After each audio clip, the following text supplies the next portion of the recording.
پاکستان تو سلامت رہے، اے میری جان تو سلامت رہے۔ جشن آزادی میں اللہ تعالیٰ کا شکر ادا کرے، اللہ توفیق دے تو شکرانے کے نفل پڑھے، اللہ تعالیٰ کو راضی کرنے والے کام بڑھا دے، خیر خیرات کرے، بھلائیوں کے کاموں میں بڑھ چڑھ کر حصہ لے، مسلمانوں کو راحت پہنچائے۔ جو آزاد ہوتا ہے وہ شکر گزار ہوتا ہے کہ کسی قید سے آزاد ہوا وہ شکر گزار بنے گا۔ آزاد کس نے کیا ہمیں؟ دشمنوں کی غلامی سے، غیر مسلموں کی غلامی سے پروردگار نے کیا۔ پروردگار نے ہم کو آزادی کی نعمت سے نوازا، تو ہمیں پروردگار کا شکر گزار بننا چاہیے، نہ کہ نافرمانی کر کے مزید گناہگار۔ اگر میوزک بجا کر، ڈھول تاشے کی تھاپ پر ٹانگیں تھرکا کر اگر کوئی سمجھتا ہے کہ ہم جشن آزادی منائیں تو یہ جشن آزادی نہیں ہے، بلکہ یہ اپنی بربادی کا انتظار ہے، اور ہم برباد ہوئے بھی جا رہے ہیں۔ بے پردگیاں عورتوں کی، اور اس طرح کے انداز سے مطلب یہ قوم جو ہے یہ جشن آزادی مناتی ہے، پھر بولتے ہیں مہنگائی بڑھ گئی، سیلاب آ گئی، زلزلے کے جھٹکے آئے تھے، بارشیں نہیں ہو رہی، یا بارشیں بہت زیادہ ہو گئی اور پانی کی سطح اتنی اونچی ہو گئی۔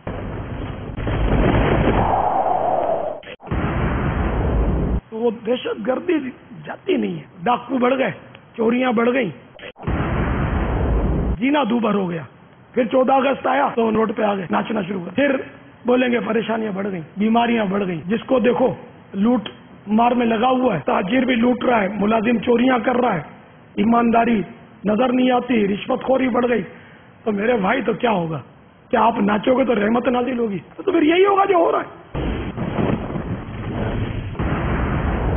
ظاہر گناہ جب بڑھتے ہیں تو لپیٹ میں نیکوکار بھی آتے ہیں۔ ہر آدمی ناچ نہیں رہا، ہر آدمی میوزیکل پروگرام میں نہیں جاتا، ہر شخص فلمیں ڈرامے نہیں دیکھتا، لیکن جب سیلاب آتا ہے سب کو بہا کر لے جاتا ہے، زلزلہ آتا ہے تو سبھی اس میں جو بھی آیا اچھے برے سب اس میں موت کے گھاٹ اتر جاتے ہیں۔ تو یوں ہمارے یہاں مطلب یہ کہ مصیبتیں کم نہیں ہوتی، بڑھتی جا رہی ہیں، ہر دن نئی آفت کا پیام لا رہا ہے، اور پریشان ہر طرف، مطلب جس کو دیکھو بولتا میں بہت پریشان۔ میرے بھولے بھالے اسلامی بھائیوں، آپ کو ہو کیا گیا؟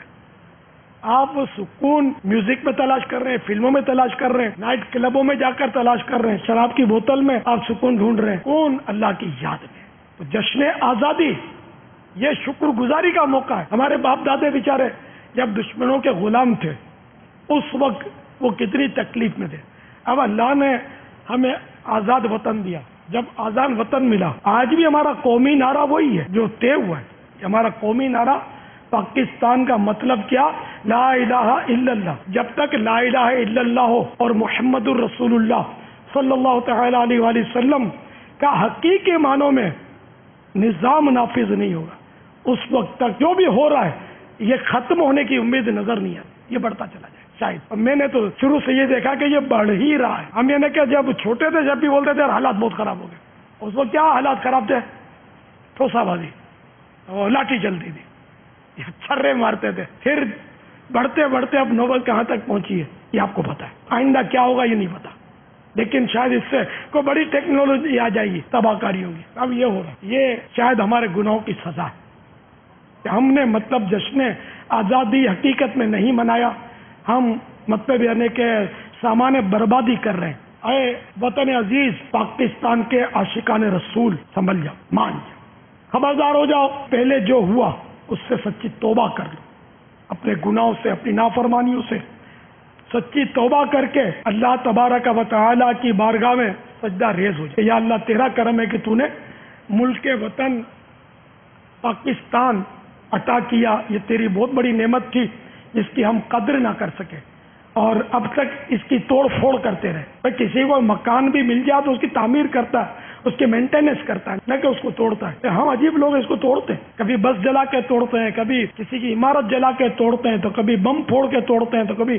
فائرنگ کر کے توڑتے ہیں۔ ہم نے اپنے ملک کو بہت توڑا، آخر کبھی جوڑیں گے بھی کہ نہیں؟ ایک دوسرے کی نفرتیں ہمارے اندر مطلب بھری ہوئی ہیں، تو یہ سب ختم ہونی چاہیے، اور تمام عاشقان رسول کو ایک اور نیک بن جانا چاہیے، اور اپنے وطن عزیز ملک پاکستان کی تعمیر میں لگ جانا چاہیے۔ اے میرے اللہ، میرے وطن عزیز، پاکستان کو نظر بد سے بچا، ہماری سرحدوں کی حفاظت ہو، اور جو بھی دشمن جہاں سے بھی، یا اللہ میرے وطن عزیز کو میلی نظر سے دیکھتا ہے اس کی آنکھ پھوڑ دے۔ یا اللہ میرے وطن عزیز کو آنچ نہ آئے، میرا وطن عزیز تیرے پیارے حبیب صلی اللہ تعالی علیہ وآلہ وسلم کی سنتوں کا گہوارہ بن جائے، میرے وطن عزیز کا بچہ نمازی بن جائے، اور ہر مسلمان حقیقی معنوں میں عاشق رسول بن جائے، دیانت دار بن جائے۔ جتنے اس کے مطلب ارباب اقتدار ہیں یا جو حزب اختلاف ہیں، ان میں جو بھی مسلمان ہیں سب کے سب حقیقی معنوں میں مسلمان بن جائیں اور اسلام کے شیدائی بن جائیں، نیک نمازی بن جائیں، سنتوں کے پابند بن جائیں، اور مل جل کر آؤ وطن عزیز کی تعمیر کرتے ہیں۔ پاکستان تو سلامت رہے، اے میری جان تو سلامت رہے۔